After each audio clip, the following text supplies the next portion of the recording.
Good morning, good morning, good morning. Hey, middle school. What's up? What's up? I'm sorry. I look a mess today. But that's okay. My makeup artist didn't show up today, so hopefully, even though I look old and bad, you guys will still accept me. Okay. So, anyways, good morning. I hope you guys are having a good week.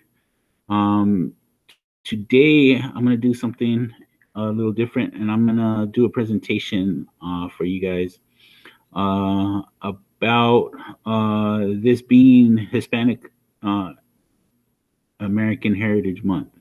So I'll talk to you guys about it, do a little presentation for you guys, and hopefully you guys get something cool out of it. Okay. So I'm going to present my screen and allow you guys to see the presentation I have for you guys. Okay. So just hold on for a second. And my presentation is here. Hold on. Stay with me. Stay with me. Stay with me. Okay. So my computer taking a little while, but okay. So hopefully now you can see what I have on the screen. Okay. It says National Hispanic Heritage Month. Okay. From September 15th through October 15th, 2020, we celebrate this same month every year. Okay. And are now haven't done the best job at celebrating National Hispanic Heritage Month. So this month we're going to try to make a little different and at least let us know why and what it's about and stuff. Okay. So um, why does Hispanic Heritage Month even exist? Right. There are so many people in the United States that consider themselves Hispanic or Latino, and their contributions to society in the United States and to the culture of the United States and to the beauty of the United States is and should be recognized, celebrated, right? And so that's the reason why we celebrate Hispanic Heritage Month, to recognize and celebrate Hispanic and Latino people, their culture, their histories, and their contributions to the American society. Okay. Um, a little bit about the history of how we came about to have a Hispanic Heritage Month. So in 1968, way before you guys were all born, way before even some of your parents were born, President Lyndon Johnson said we should have Hispanic Heritage Week to celebrate those accomplishments, right? And then sometime around where when some of your parents would have been born, President Ronald Reagan signed a bill into law saying that it should be a whole month, 30 days, beginning on September 15th and lasting through October 15th, right? And if you see the folklorico dancers in the background, they're wearing a very traditional dress, and that's a very traditional dance in Mexico. But we're going to talk about all parts of Latin America, okay? So, what does the word Hispanic even mean? I know there's a lot of people that have confusion about what that word means and about when to use that, when to use the word Latino, when to use the word Mexican, when to use, whatever other word that might be associated with it. Okay. But the term Hispanic comes from the U.S. government trying to kind of lump everybody that spoke Spanish together when they were taking the census. And the census is just like a thing we do every few years to every 10 years, as a matter of fact, to keep track of how many people are in the United States. So at that time that they had a big problem when trying to figure out what to call everybody. So there was somebody in the U.S. government that got bring up the word Hispanic from Hispano, meaning anybody that whose language was of Spanish descent. The problem comes from the fact that a lot of people don't like that term because not everybody who speaks Spanish is Hispanic, and not everybody who's Hispanic speaks Spanish. Uh, for example, the word Hispanic um, doesn't include Brazilians who speak Portuguese, but they are in South America, right? Right next to every other country in South America that would be considered Hispanic, okay? And Hispanic, the term Hispanic includes people from Spain who are more European than Latin, okay? So A lot of people don't like the word Hispanic and choose not to use that word. Okay. In this presentation, I may use Hispanic, I may use Latino, and go back and forth though. Okay. So if you are Hispanic or Latino, nobody can tell you how to identify yourself. You choose how you choose to identify yourself. Some people may say they're Mexican, some people may say they're Mexican American, Latino, Latina, Chicano, Chicana, Portuguese, Puerto Rican, however you choose to see yourself. Nobody else can choose to put that label on you but you, okay? So, why September 15th? Okay, why did they pick that? It just seems kind of random, right? But many Latin American countries celebrate Independence Day during this month, okay? For example, Costa Rica, El Salvador, Guatemala, Honduras, and Nicaragua all celebrate September 15th as their Independence Day, right? And then just the other day, September 16th in Mexico was celebrated as our Independence Day or the Mexican Independence Day, right? And then September 18th, Chile and a lot of the other Latin American countries celebrate during that day, okay? October 12th also happens to be Dia de la Raza, which a lot of Latin American countries celebrate, and it just means Day of the People. Okay. Here in the United States, Columbus Day is celebrated on October 12th, but a lot of people choose not to celebrate Columbus Day because of the ideas of genocide and the ideas of all of the Native Americans that were killed when the Europeans landed here in America. So a lot of people choose to celebrate Dia de la Raza, which is Day of the People. Okay. And that's why it's this month instead of next month or instead of any other month. Okay. It's not so random. So Hispanics or Latinos roll deep in the United States. And when I say roll deep, I hope you guys know that means it just there's a lot of us here, right? Latinos are the largest minority group in the U.S. Right? We represent the single biggest population other than white America in the United States. Okay, Latinos consist of 59.6 million people and represent 18% of the total population. That means in the United States, about one in every five people is Latino. Okay, and Latinos make up 40% of the population here in California. Okay, so in the background right there, I have a map of the United States broken down by states, right? And all of the very dark places, the very brown places, are all places that have higher percentages of Latinos. So you would think naturally would be California, New Mexico, Texas, right? But even places like Arizona, Colorado, Utah, all of that at one point was Mexico. So there is a very high, large percentage of Latinos there. Florida has a high percentage of Latinos because there's a lot of Cubans that live there. In New York, there's a lot of Puerto Ricans and other nationalities that have come to live in New York. So you could see the very light places have the fewest number of Latinos there. And you can see how we roll deep. Okay. Okay. So Latinos contribute to all areas of society and life. Okay. There isn't anything that goes on here in the United States that Latinos aren't a part of and haven't contributed to. Okay. The art in the United States, the economics and business, the music, the food, the agriculture, the farming, the sports, entertainment, all that stuff is very, very diverse.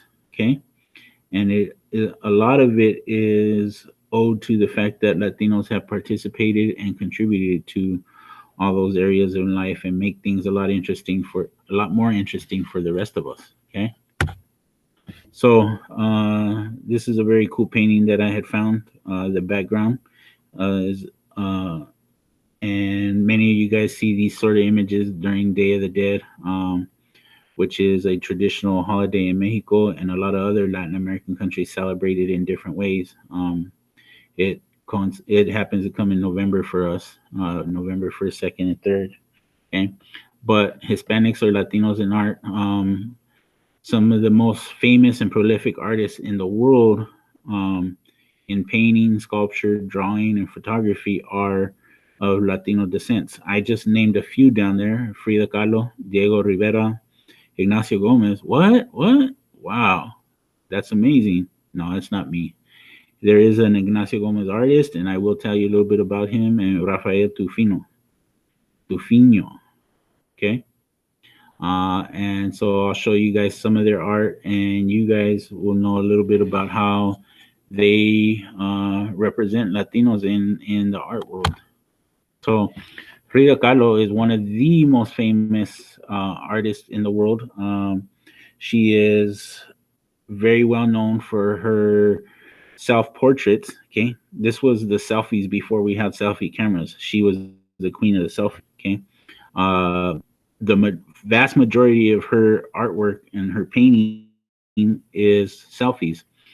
And she is very well famous, very well known for that unibrow that goes along the top of her eyebrows, and she celebrated that not as anything that was weird, but as something that made her unique. Okay, and she also depicts herself in all of her paintings in some very very strange kind of um, tortured scenes or very weird things. Here she shows a monkey and a cat on her shoulders with a dead bird hanging from a vine around her neck. So she is very very famous, and many of you guys have probably seen her artwork before, or copies of her artwork, I should say. She is a Mexican artist that was born and raised in Mexico, but because she was that famous, her influence spread to the United States, and very many people here um, follow her and claim her as one of their own in terms of being able to identify along with Frida. She is a female figure of empowerment. She is a queen before we were calling them queens. Okay, Frida Kahlo is special. Okay, Diego Rivera. He is a also a very famous Mexican muralist. Okay, most of his art uh, was done on giant walls. A lot of them in buildings and on uh, the sides of buildings. And he is very famous for depicting Mexican life. A lot of it is like the farmers markets, and the technology that happened in Mexico and how that contradicted with the traditions of Mexico. Okay. He is one of the most influential artists. He also happened to be Mexican, but he is celebrated here in the United States for his art and his accomplishments. He happened to be married to Frida Kahlo for a long part of his life. Okay. Ooh, Ignacio Gomez. Oh, this is not me, even though I wish it was me. But like me, this man was born in East LA, grew up in East LA, and he is most famous for his painting of his real life contributions of Latino people. Here's one of his paintings that is on the side of a wall somewhere, showing Latinos as contributors in music and arts and entertainment. There's a folklorico dancer back there, and there's a sax player and a trumpet player. And the foreground happens to be fields of agriculture and the city. Okay. Throughout this presentation, I'm going to be showing you other pictures of his work, because he's probably one of my favorite artists, only because not only because of his name is mine, but his work is beautiful. Okay. This is one of Ignacio Gomez's paintings. Okay. You could see the traditional Native American Aztec soldier in the background, and how that morphed into the soldiers of today. And they're all kind of canopied in the American flag. Okay, every one of those soldiers, it has a medal of honor wrapped around his neck, because the Latinos are very involved in the military in the United States. Okay, Latinos are the largest percent of the military, are the largest percentage of minority group in the military.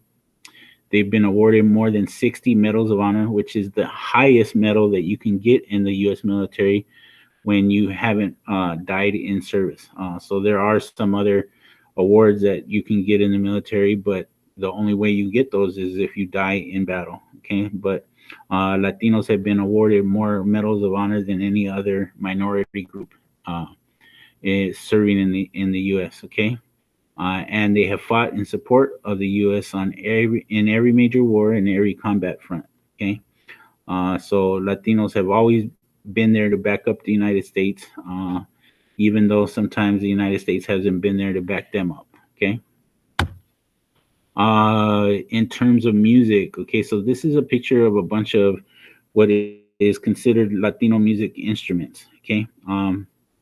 There are this big giant one right there is that looks like a guitar is called a guitarrón, which is a traditional mariachi instrument. I happen to play that. There's a flute there. There's a bajo sexto, which is a 12-string guitar that a lot of the conjuntos and banda groups or norteño groups use. Okay.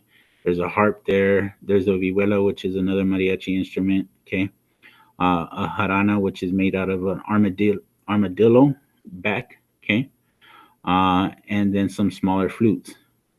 Uh, some of the hugest music artists in the world happen to be Latino. Okay. For many of you guys were born after Selena, but she is an icon of Tejano music, of Mexican American music, and her life is still celebrated today. I hope you guys have gotten the chance to see the movie Selena. It's a beautiful movie about her life and how she rose to fame. Okay. You guys all know Jennifer Lopez. Okay. Shakira, they were doing the Super Bowl halftime show. They are uh, very, very famous Latino artists. Okay. Carlos Santana, Pitbull. Celia Cruz was a very famous uh, singer before reggaeton happened to hit, before all of the movement music hit. Celia Cruz was making people move with her salsa and cumbia music. Okay, and then Richie Valens, all-time famous Mr. La Bamba. Okay, was a young man from Pacoima in LA and Mexican American, and kind of changed the music world before he passed away at a very, very young age of 17. Okay. Um, Latinos in education. Ooh, this is another painting by Mr. Ignacio Gomez. Okay. It shows Latinos going into East Los Angeles Community College, and then shows some Latinos in the medical field, in the science fields, and then more importantly, shows Latinos during a graduation ceremony. Okay. And Latinos are one of the fastest growing numbers of people, minority groups getting college degrees, even though we started far behind everybody else. Okay. More Latinos are getting college degrees now than ever before, and we keep needing more. We need more Latino teachers. So if you have the desire to teach, and there has been a teacher that has affected your life and has treated you well, and you think you want to model yourself after that, then go for it. Become a teacher. We need more Latino teachers. Okay.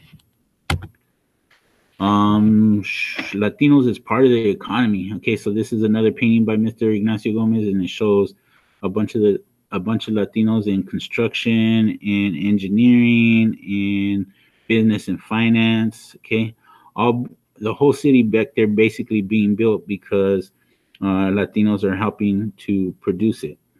Okay, each year Latinos earn more than $1 trillion uh, and pay out $252 billion in taxes. So Latinos do contribute to the American tax system. They do contribute to the American economy. Okay.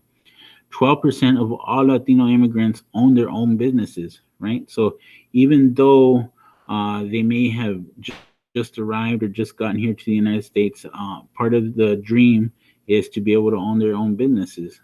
So a lot of them have figured out how to open up taco shops, how to open up, gardening businesses, how to open up construction businesses, how to open up even very successful finance businesses, insurance businesses, things like that. Okay. So Latinos are also 25% more likely to own their own business than the rest of the US population. So there are Latino entrepreneurs out there. There are people that are doing big out there that are creating business and helping to contribute to the US economy. Okay.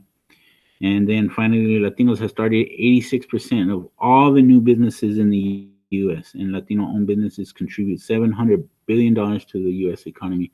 So those are huge numbers. Those are numbers that tell you that Latinos are vitally important to the US economy. Okay. Latinos in agriculture. Okay. These are both paintings by Ignacio Gomez. Okay. The one on the left shows a farm worker that is gathering fruit, okay, in the American flag on the American soil. Okay. And the one on the right shows a whole family of agricultural workers working in the field. Okay. And I think that's just a beautiful painting. Um, it just represents how hard the people that work the farms work. Okay. 57% of all food workers are Latino. That means that the Latino people disappeared and weren't able to work the farms or weren't able to produce food. The United States would basically starve itself. Okay? There would be no way the United States could recover if Latinos were to disappear from the farm work. Okay. 67,000 of the people that were Latino farm workers have become farm owners now. Okay. And that's very important. It's important to notice that people that were once just working on a farm have a dream to be able to own land and be able to produce for themselves and be able to um, be those rich farm owners on their own. Okay. Latinos are responsible for $8.6 billion of agricultural production here in the United States. So the numbers are just astounding and amazing and show how valuable Latinos are to us as a society. Okay. Ooh, this is my favorite part. What would the world be without Latin cuisine? Oh my God. And I just took a few pictures of some of my favorite foods, right? Enchiladas suizas happen to be my most favorite food in the world. If you know what enchiladas suizas are, they're just enchiladas with green sauce and cheese inside.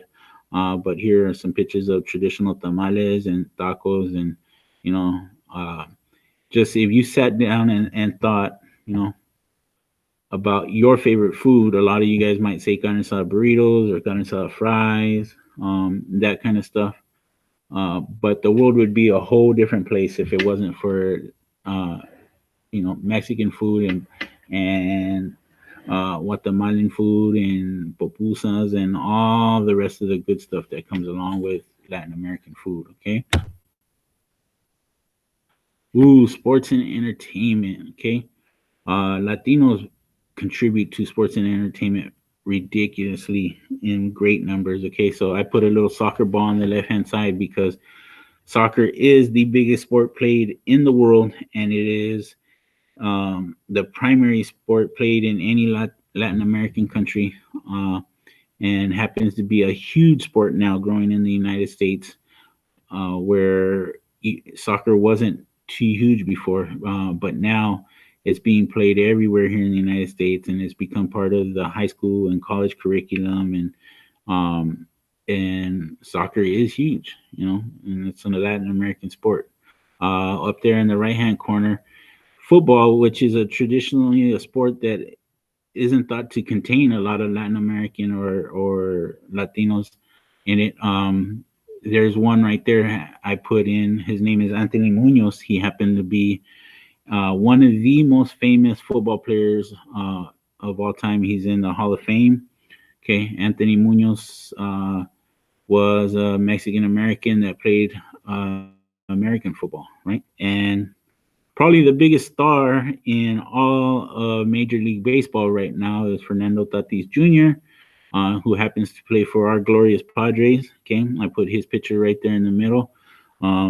Baseball is also a very highly competitive sport in all of Latin American countries, and a lot of the stars of baseball today are Latin American stars. Okay, Fernando Tatis Jr. is turning baseball around right now. He is the one of the the most brilliant stars out there playing the sport. So that's why I included him in there. So oh, okay. So that's it for the presentation. We'll see how long this lasted.